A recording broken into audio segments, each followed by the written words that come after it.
Baik, terima kasih. Kita lanjutkan dengan pertemuan yang berikutnya, pembahasan yang kedua, penjelasan tentang membaca, tema membaca dari kelompok 2. Di video yang kedua ini saya menjelaskan tentang beberapa tips yang berkaitan dengan membaca yang saya ambil dari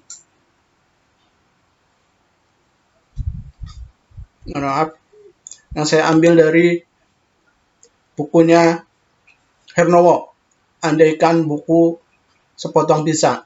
Ya, tips yang pertama, bagaimana menyerap gizi buku secara maksimal. Langkah-langkahnya, yang pertama, ketika kita mendapati buku, membaca buku, pertama ajukan pertanyaan, ambak. Ambak itu artinya, apa manfaatnya buku ini bagiku? Ya, ambak. Biasakan ketika mendapati buku, sebelum membaca buku, manfaat buku ini apa? Ajukan pertanyaan seperti itu. Nah, pertanyaan itu nanti akan kita jawab pada saat kita membaca buku. Oh, manfaatnya ini.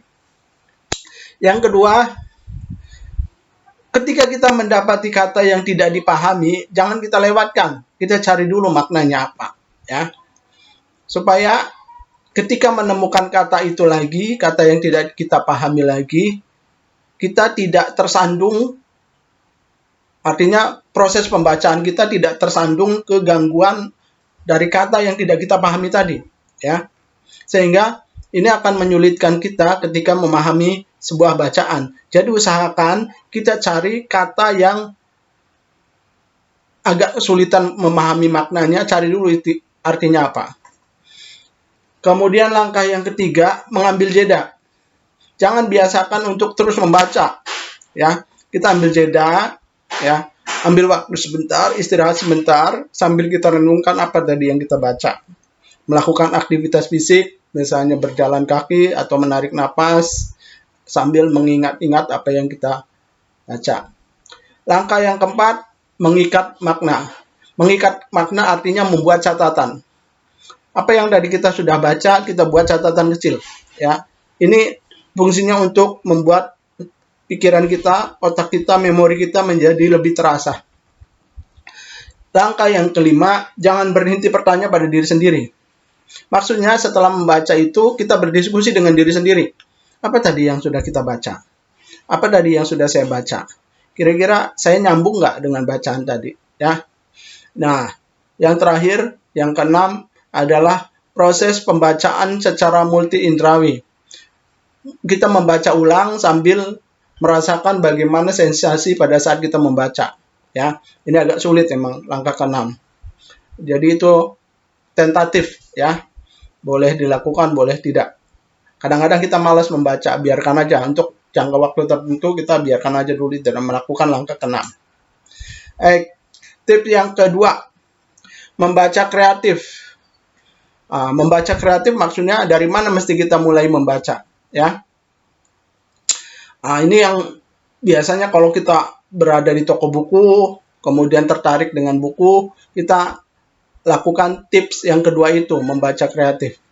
Ya, jadi biasanya di toko buku ada buku yang tidak di plastik, di sampul plastik, dibiarkan untuk boleh dibaca, yang terbuka.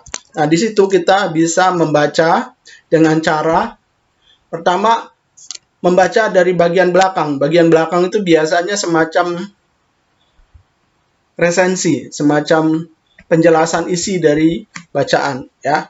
Kita baca dari bagian belakang, kemudian buka berarti kita berjalan mundur sampai halaman yang kecil, sampai halaman ke-1, cari kira-kira apa maknanya.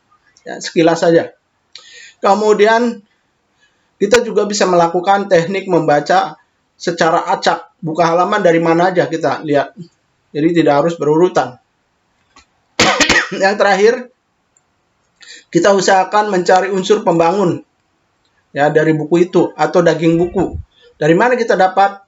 Kita bisa mendapat itu dari daftar isi atau dari indeks, ya, dari indeks atau dari tags, kata-kata yang sering muncul di bacaan itu. Kemudian tips yang ketiga, membaca imajinatif. Bagaimana menjadikan buku sebagai apapun, ya. Nah, di sini tidak ada langkah-langkah, tetapi ini sebetulnya disalin dari bukunya Rose siapa itu yang diartikan ya tentang accelerated learning ya. Di situ oleh Harnowo diterjemahkan, intinya adalah anggaplah sebuah buku itu tidak hanya untuk dibaca, tapi buku itu adalah teman untuk diacak-acak. Maksudnya begini, ketika kita membaca, kita berdialog dengan buku itu. Ya, ketika misalnya ada poin-poin kecil, ada katakanlah itu benturan dengan gagasan dari penulis, ya, kita boleh membuat catatan. Boleh di bagian atas atau di bagian samping kanan atau samping kiri dan buku. Jadi jangan lagi biasakan buku itu bersih. Buku itu memang harus ada coretan. Kalau buku sendiri, tapi kalau buku pinjaman ya jangan. Ya. Kalau buku sendiri, usahakan ada catatan, ada tanggapan. Kalau buku itu dicatat, diberikan catatan, berarti buku itu hidup. Ya, kita belajar berdebat dengan buku. Kemudian carilah apapun yang relevan atau tidak relevan dengan pengalaman Anda di buku itu. Kemudian hasil membaca tadi, kita diskusikan dengan orang terdekat kita, bisa dengan teman yang kira-kira tingkat intelijensianya selevel dengan kita atau sama dengan kita. Kenapa harus selevel? Supaya kita nyambung, kita ada macam diskusi. Ya, oke, itu membaca imajinatif. Oke, itu saja dari penjelasan saya. Nanti akan ada penjelasan atau presentasi dari Ibu Suhayati. Ya, mungkin ada beberapa pertanyaan yang akan diajukan. Intinya adalah apa yang saya sajikan tadi tidak harus diterima.